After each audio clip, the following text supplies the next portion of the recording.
আবুল কালাম আজাদ দেওয়ানগঞ্জ উপজেলা পরিষদ নির্বাচনে একজন চেয়ারম্যান প্রার্থী। আমি জনগণের কাছে গণসংযোগ করছি দেওয়ানগঞ্জের 8টা ইউনিয়ন এবং একটি পৌরসভায়, এবং প্রত্যেকটা ওয়ার্ডে আমার গণসংযোগ চলছে। আমার সাথে আমাদের কর্মী সমর্থক যারা আছে তারা রয়েছেন। আমরা আশা করছি ইনশাল্লাহ ফ্রি অ্যান্ড ফেয়ার ইলেকশনে আমরা আল্লাহর রহমতে বিজয় লাভ করব। আমরা চাচ্ছি ঘোড়া মার্কা প্রতীক, আমার সবাই আমাদের ঘোড়া মার্কা প্রতীকে ভোট দিবে।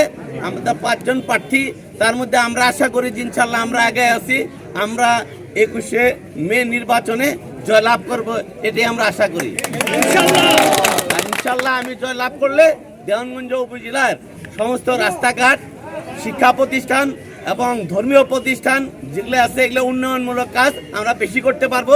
মাননীয় সংসদ সদস্য সাহেব আছেন, তিনি ভালো লোক, নূর মোহাম্মদ সাহেব, তার সহযোগিতায় আমরা দেওয়ানগঞ্জ উপজেলাকে স্মার্ট উপজেলা হিসেবে করতে চাই।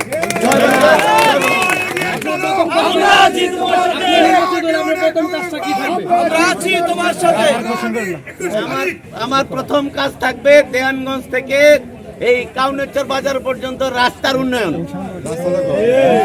দ্বিতীয় কাজ থাকবে আমাদের সানন্দবাড়ি থেকে কিছু নদী ভাঙ্গন এলাকা আছে, আমরা আমাদের মাননীয় এমপি সাহেবের সহযোগিতায় সেই নদী ভাঙ্গনগুলো রোধ করতে চাই। তৃতীয়ত হলো আমাদের সমস্ত শিক্ষা প্রতিষ্ঠান যেগুলো অসমাপ্ত আছে সেগুলোকে আমরা উন্নয়ন করতে চাই। ঠিক।